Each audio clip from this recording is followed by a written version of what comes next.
Menteri Keuangan, Saudari Sri Mulyani, yang juga berulang tahun 2 hari yang lalu. Yang ke-36. Menteri Koperasi, Saudara Budi Ari Setiadi, Menteri Kehutanan, Saudara Raja Juli Antoni,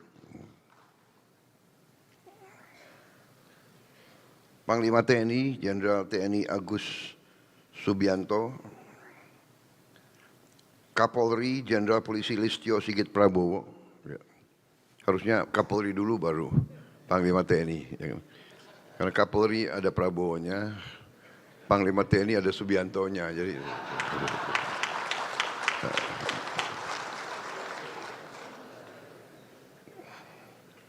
ini semua sudah direkayasa. Katanya. Sekretaris Kabinet Republik Indonesia, Letkol Infantri Teddy Indra Wijaya,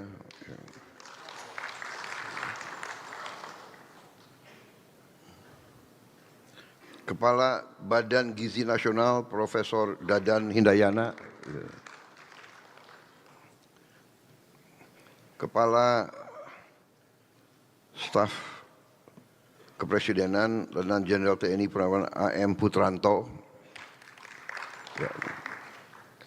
Duta Besar Negara Sahabat yang hadir, dan perwakilan dari kedutaan-kedutaan negara sahabat yang hadir siang hari ini. Terima kasih, Your Excellencies, for attending this event.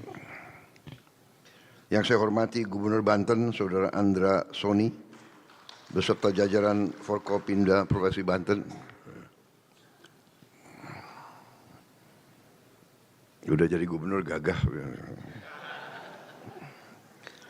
Yang saya hormati para wakil gubernur, para asosiasi bisnis yang hadir, rekan-rekan sekalian dari pers dan media yang hadir. Pertama-tama tentunya kita tidak henti-hentinya memanjatkan puji syukur kehadirat Tuhan Maha Besar, Allah Subhanahu wa Ta'ala. Kita masih diberi kesehatan, bisa berkumpul siang hari ini. Kita bersyukur atas segala karunia yang diberikan oleh Yang Maha Kuasa kepada negara dan bangsa kita. Kita masih berada dalam keadaan damai dan aman di tengah dunia yang penuh konflik di mana-mana. Saudara-saudara, saya terima kasih atas undangan ini, menghadiri dan ikut membuka Apkasi Otonomi Expo 2025. Trade, Tourism, Investment and Procurement dengan tema produk lokal mengglobal. Terima kasih atas undangan ini kehormatan bagi saya dan kesempatan bagi saya untuk tatap muka dengan saudara-saudara sekalian. Saudara-saudara sekalian, bupati, wali kota, pemimpin daerah yang dipilih oleh rakyat. Saudara-saudara adalah pemimpin yang dekat dengan rakyat. Bersama camat, bersama kepala desa, saudara-saudara adalah yang paling dekat sama rakyat.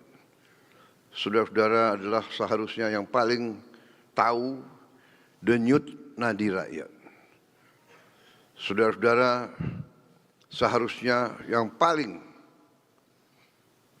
peka terhadap kesulitan rakyat. Kunci pembangunan bangsa kita, sebagaimana pembangunan semua bangsa di dunia, kuncinya adalah dalam pemerintahan yang baik, pemerintahan yang unggul. Pernah ada satu kajian kurang lebih 27 tahun yang lalu dari Universitas Harvard di Amerika Serikat. Saya pernah baca buku itu. Saya menyesal buku itu hilang.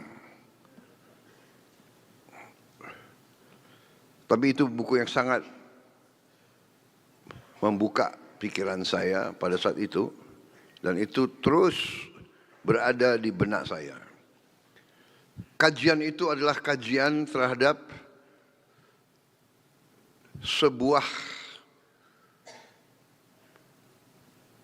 pemerintahan bangsa, bahkan peradaban kekaisaran, empires, yang bertahan lebih dari 300 tahun. Yang dipelajari hanya peradaban dan pemerintahan kekaisaran yang lebih dari 300 tahun. Dan di sejarah manusia tidak banyak. Peradaban Tiongkok ribuan tahun. India ribuan tahun. Persia yang sekarang Iran ribuan tahun. Di Amerika Maya dan Inka. Kemudian ada kekaisaran Romawi. Kemudian ada peradaban kekaisaran Islam juga, kalau tidak salah 900 tahun lebih. Peradaban Rusia juga mendekati 900 tahun. Kekaisaran Inggris kalau tidak salah 400 tahun. Amerika mungkin baru 100 tahun. Apa yang menjadi unsur yang ada di semua pemerintahan itu yang bertahan ratusan tahun? Ada tiga.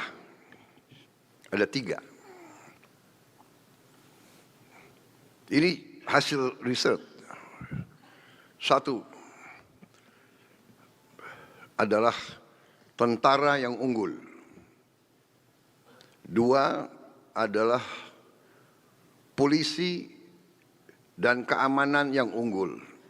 Ketiga, dan ini tidak dalam urutan yang siapa yang lebih penting, tidak.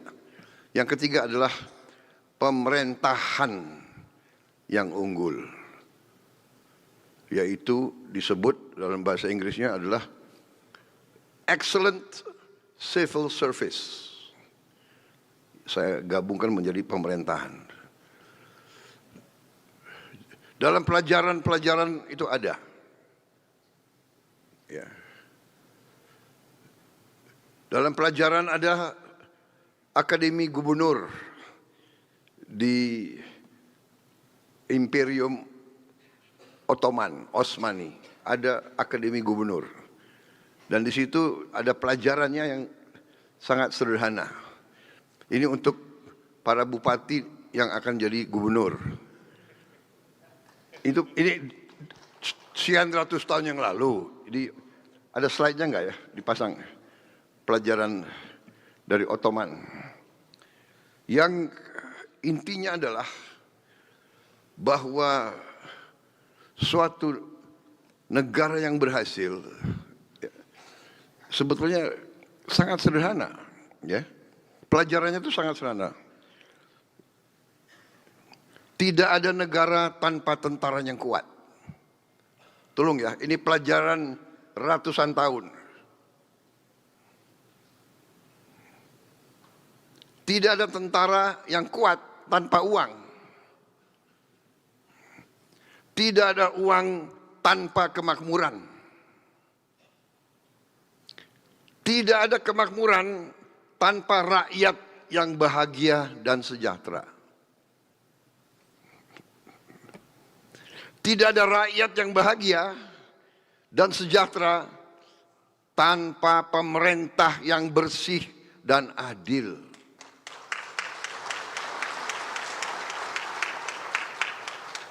Ini pelajaran sejarah. Kalau saudara mau menjadi bupati yang benar dan baik, kalau saudara mau menjadi bupati yang dicintai rakyat, kalau saudara mau jadi bupati yang setia kepada tanah air, yang setia kepada pendiri-pendiri bangsa, yang setia kepada merah putih, saudara harus belajar ini. Saudara harus menjalankan pemerintah yang bersih dan adil. Kalau tidak, saudara tidak akan berhasil. Ini berlaku untuk setiap tingkat. Karena itu saya yang dipilih oleh rakyat, saya disumpah oleh rakyat, saya diberi mandat oleh rakyat, saya harus menjaga undang-undang dasar dan menjalankan undang-undang. Saya harus menegakkan pemerintah yang bersih dan adil. Ini kewajiban saya. Dan ini kewajiban semua bupati-bupati dan wali kota dan camat-camat dan kepala-kepala desa dan lurah-lurah. Kalau tidak, kita tidak akan jadi negara yang berhasil. Kalau tidak, kita tidak akan jadi negara yang berhasil. Tidak mungkin ada kemakmuran. Pemerintah yang korup tidak mungkin membawa kemakmuran kepada rakyat.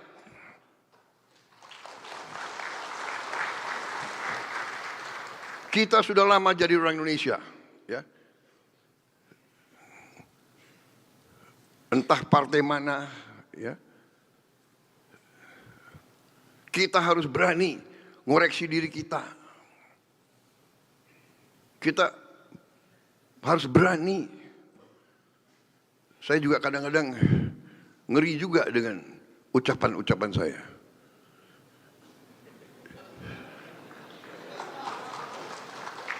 Di MPR tanggal 15 Agustus, ingat pidato saya? Saya katakan, kalaupun ada anggota Gerindra yang melanggar, saya tidak akan lindungi. Beberapa hari kemudian ada anggota Gerindra, tapi dia anggota, dia belum kader. Kalau kader itu ikut pendidikan. Yang tadi itu, Ottoman itu dia harus belajar itu. Aduh, dia nggak keburu ikut kaderisasi. Tapi tetap saya agak malu saya. Sebetulnya orangnya itu menarik ya. Mungkin dia khilaf. Saudara-saudara, apakah tidak ingat istri dan anaknya? Kalau tangannya diborgel pakai baju oranye, apa tidak ingat anak dan istrinya? Saudara-saudara sudah dengar saya pidato berapa kali? Iya kan? Dari sebelum saya dilantik, sesudah dilantik, pada saat dilantik, terus saya ingatkan. Semua lembaga bersihkan dirimu sebelum kau akan dibersihkan. Dan kau akan dibersihkan pasti.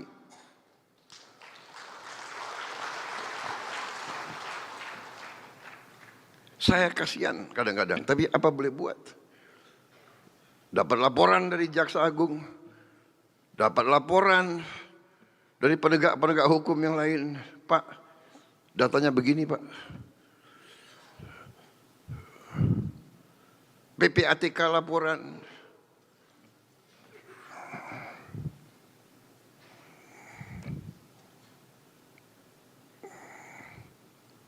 Saya ingatkan.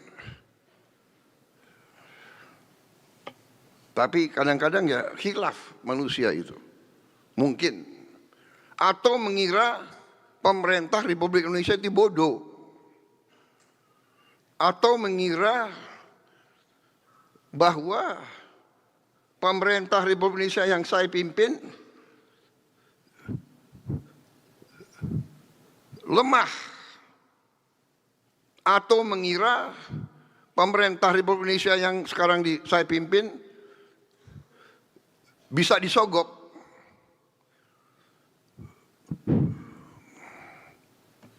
Saudara-saudara, saya sudah disumpah, saya akan menegakkan, saya akan menjalankan kewajiban saya. Karena saya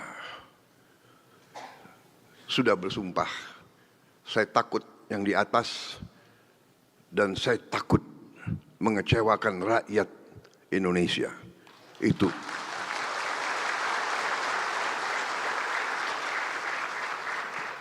Saudara-saudara, bagaimanapun dengan berpegang teguh kepada Undang-Undang Dasar kita, di mana saya berpegang teguh kepada rancang bangun yang dibuat oleh pendiri-pendiri bangsa, saya percaya Undang-Undang Dasar 1945 adalah undang-undang yang operasional, adalah rancang bangun yang bisa kita gunakan sekarang. Saya perhatikan negara-negara yang sedang maju luar biasa. Mereka semua punya pasal-pasal pengaman yang saya katakan. Pasal 33, pasal 34 ini pasal-pasal pengaman. Kalau kita lihat di Undang-Undang Dasar kita yang sangat ringkas, tapi sangat menjawab masalah. Memang ada orang-orang pintar yang punya gelar-gelar tinggi. Saya yakin sebagian dari mereka memandang pendiri-pendiri bangsa kita sudah tidak relevan. Bung Karno, Bung Hatta, Bung Syahrir, Profesor Supomo, Muhammad Yamin, itu semua tidak relevan. Padahal mereka mengalami penjajahan. Mereka mengerti imperialisme yang mungkin anak-anak sekarang tidak paham. Dulu kita ini pribumi dipandang lebih rendah dari hewan. Ini nyata. Mereka punya papan-papan, punya prasasti di mana-mana. Verboden for Honden and Inlander. Jadi Honden dulu. Ya, saudara-saudara.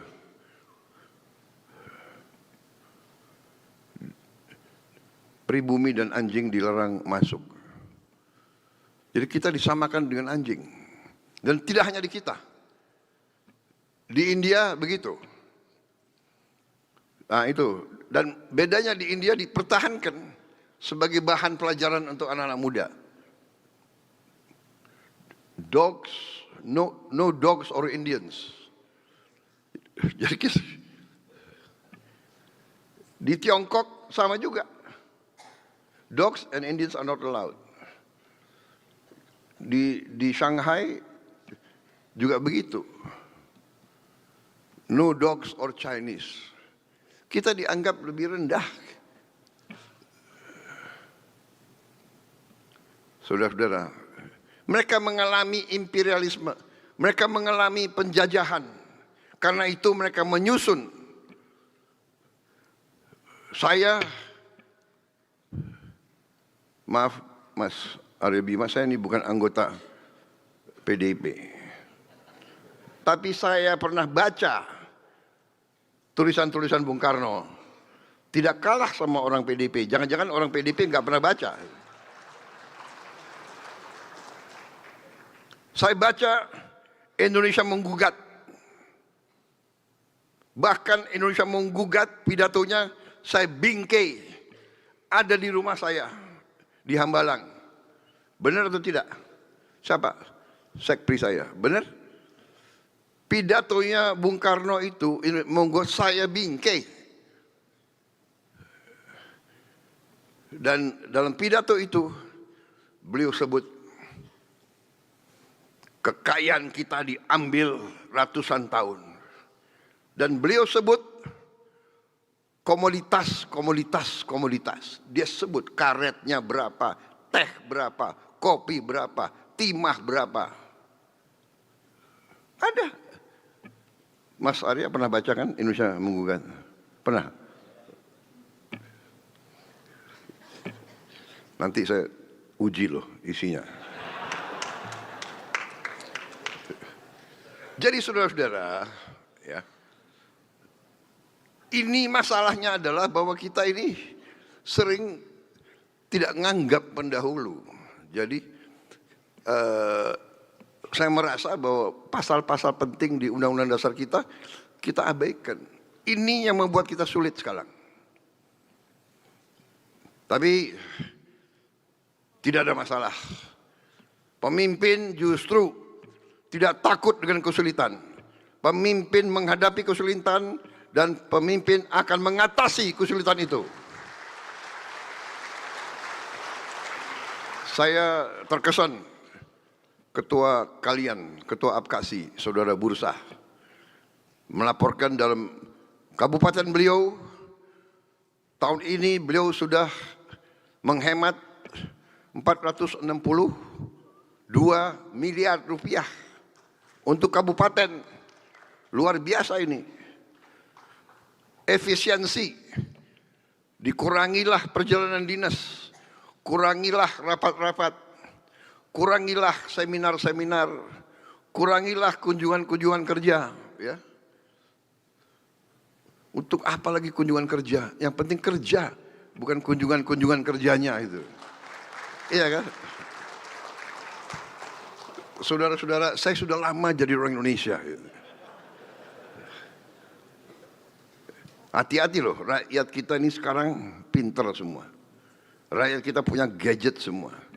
Yang disebut tadi Menteri Dalam Negeri. Anda paling dekat sama rakyat, Anda harus peka sama rakyat. Sosialisasi. Dengarkan rakyat. Sekarang ada istilah apa? Istilah keren sekarang. Istilah bahasa Inggris apa? FGD. FGD. Apa itu? Forum Fokus Group Discussion. Forum atau fokus? Fokus Group Discussion. Itu asli hotel mahal lagi. Saudara-saudara, terima kasih. Ini contoh, pantas kalian pilih jadi ketua Apkasi.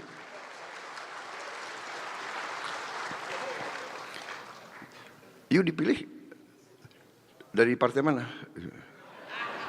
Enggak itu. Delete ada wartawan. Delete. Saya presiden semua partai sekarang, saudara-saudara.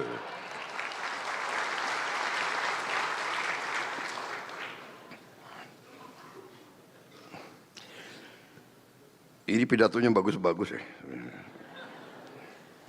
Saya ringkas saja ya.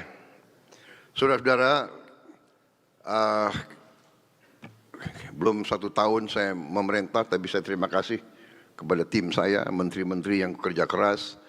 Kita buktikan dengan kita berpegang kepada pasal 33, kita berpegang kepada Undang-Undang 45, kita sudah mencapai titik-titik yang penting.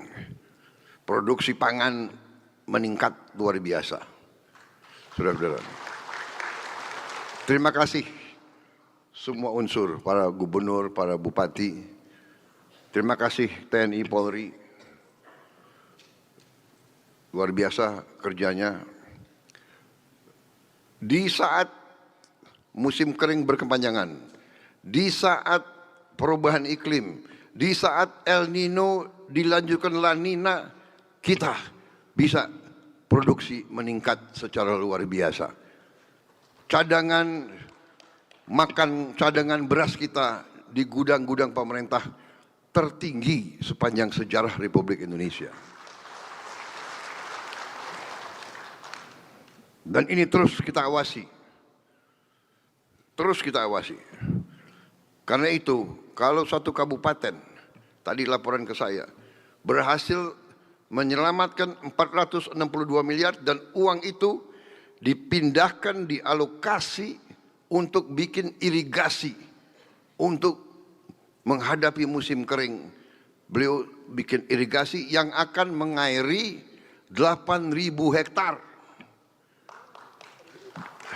Dari potensi di kabupaten beliau 30.000 hektar. Beliau katakan dalam 5 tahun 30.000 hektar itu semuanya akan dapat irigasi yang baru.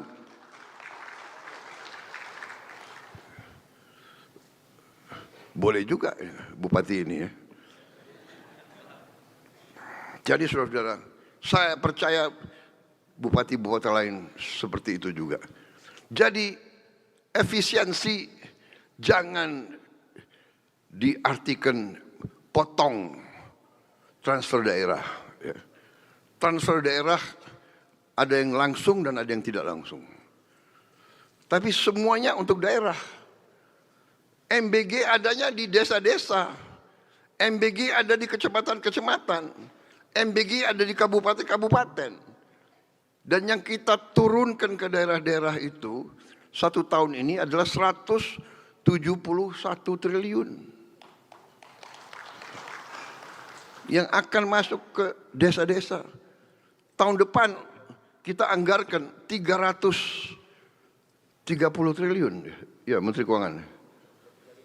335 triliun. 330 triliun. Itu masuk ke semua desa. Hari ini saya dapat laporan dari Kepala BGN. Sudah 24 juta. 24 juta. 23 juta. 23 juta penerima manfaat. Termasuk ibu-ibu yang sedang hamil. Saudara-saudara. Sudah 6.600 dapur.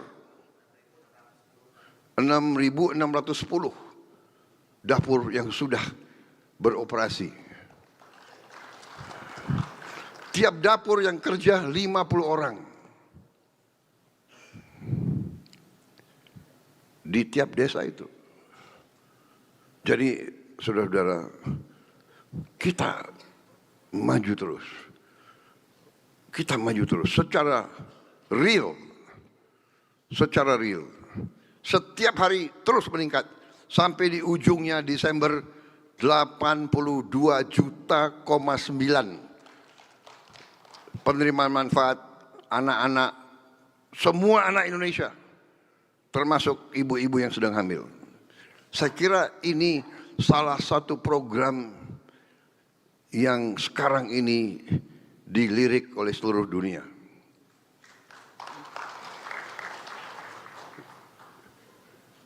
Negara seperti kita, Brazil, presidennya cerita sama saya, membutuhkan 11 tahun untuk mencapai 40 juta penerima manfaat. 11 tahun untuk mencapai 40 juta.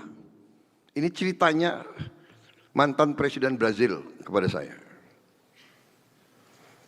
Kita diuntungkan sekarang ada teknologi, tapi tidak gampang mencapai semua desa di Republik Indonesia. Kita sekarang menghadapi yang kesulitan di desa-desa yang terpencil, di pulau-pulau yang jauh. Ini kita hadapi, tapi tidak ada alasan. Mereka adalah anak-anak Indonesia, mereka akan kita urus, mereka akan kita bela, mereka akan kita beri makanan, karena mereka anak Indonesia. Dimanapun mereka tanggung jawab dari Republik Indonesia. Republik Indonesia benar-benar merdeka kalau kita merdeka dari kelaparan. Tidak boleh ada anak Indonesia yang berangkat ke sekolah tidak makan yang baik. Minimal dia di sekolah harus makan yang baik. Kemampuan kita baru seperti ini. Kita baru bisa beri makan 1 kali. Tapi itu sudah prestasi luar biasa bagi Republik kita. Dasar bangsa Indonesia ya sudah diberi 1 kali makan. Sudah ada yang mengajukan, Pak, kalau bisa di tempat kami 2 kali, Pak. APBN bisa jebol itu. Ini perjuangan. Tapi dari mana ini? Dari efisiensi.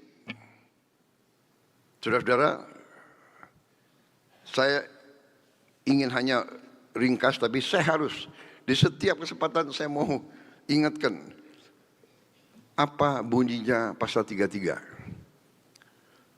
Pasal 33 ini supaya pegangan untuk bupati ya. Kalau nanti saudara jangan terlalu murah memberi izin, memberi rekomendasi. Ingat anak cucumu.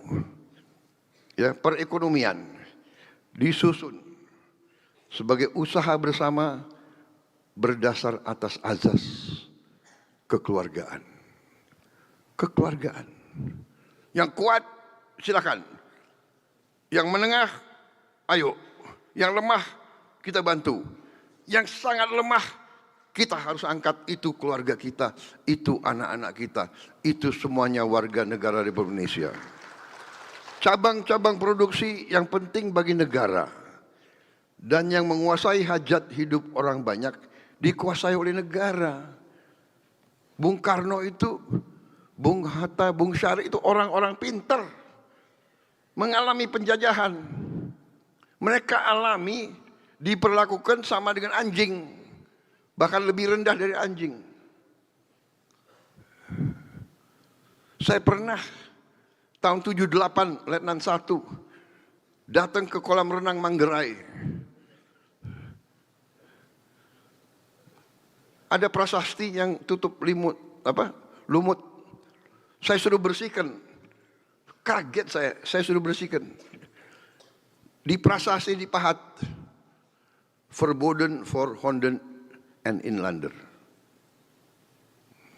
Tahun 78. Rupanya ditutup lumut, nggak ada yang peduli. Kalau saya memang dasarnya ingin tahu. Jadi saya itu saya punya bakat menemukan. Saya tidak mencari, tapi saya sering menemukan. Apalagi pelanggaran, saya sering menemukan pelanggaran itu. Saya tidak cari loh. Saya tidak cari, ya kan? Bumi dan air dan kekayaan alam yang terkandung di dalamnya dikuasai oleh negara dan dipergunakan untuk sebesar-besar kemakmuran rakyat. Saudara-saudara, ada pengusaha-pengusaha yang sudah besar, kita kasih HGU. Berarti bumi air kita kasih kredit dari bank pemerintah. Sudah dikasih, masih melanggar. Masih nggak mau bayar pajak, masih nipu-nipu. Bahkan ada yang di hutan lindung menganggap pemerintah Indonesia itu bisa gue atur. Saudara-saudara sekalian, rakyat Indonesia yang saya hormati, saya sudah laporan di Majelis Permusyawaratan Rakyat. Pemerintah saya sudah menguasai kembali 3,1 juta pada tanggal 15. Hari ini sudah 3,2 juta. Akhir Agustus akan menjadi 3,5 juta hektar. Mungkin September akan jadi 3,7 juta hektar. Sudah kami kuasai kembali di tangan pemerintah Republik Indonesia. Enggak ada pemutihan. Enak aja. Udah ngelanggar minta diputihkan. Ganti rugi yang benar. Ya. Kalau tidak ganti rugi ya saya ambil. Dan katanya laporannya masih banyak lagi yang melanggar. Apa boleh buat? Belum lagi tambang-tambang yang nggak ada izin. Sudah saya kasih perintah untuk segera diamankan semua itu. Saudara-saudara sekalian, ini bupati adalah pemerintahan yang terdepan. Jadi saya terima kasih para bupati, apalagi tadi laporannya Menteri Dalam Negeri, 80% baru. 80% baru, bupati baru. Belajar yang cepat, tolong Ketua Apkasi jangan malu-malu untuk minta bantuan, ya. Dan kalau memang saudara perlu minta penataran, lapor ke Mendagri, nanti kita cari dana. Ya, kita yang akan bantu pemerintah daerah. Jangan malu-malu. Bukan untuk jalan-jalan, benar-benar untuk ditatar. Ya, kalau perlu ditatarnya para bupati, para kepala dinas di kamp-kamp tentara kalau perlu. Jangan di hotel bintang 5. Enak aja loh.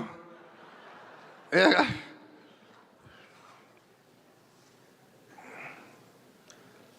Saudara-saudara, oh ya itu ya. Ayat 4. Perekonomian nasional diselenggarakan berdasar atas demokrasi ekonomi.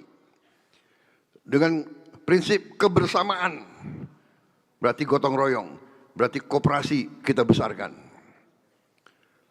Efisiensi berkeadilan. Efisiensi perintah. Undang-undang dasar bukan maunya Prabowo.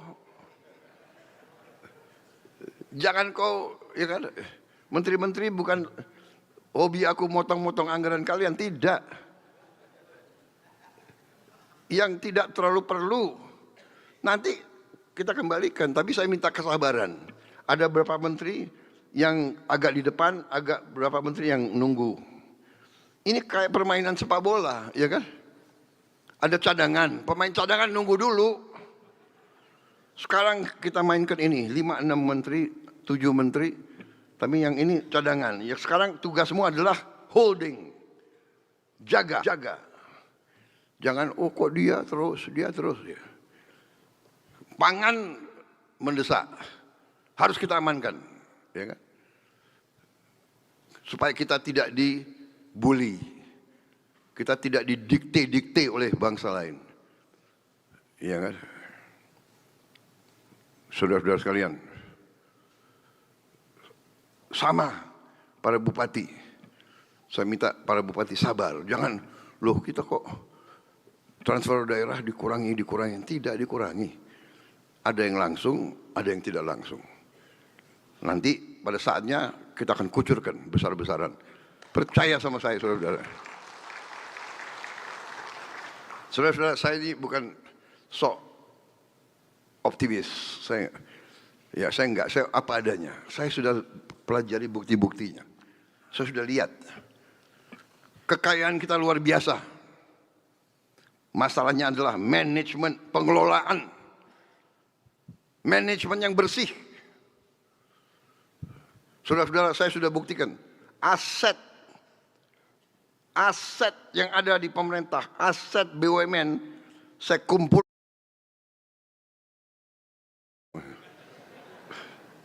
Jaksa Agung banyak pekerjaan dia sekarang. Baik, saudara-saudara.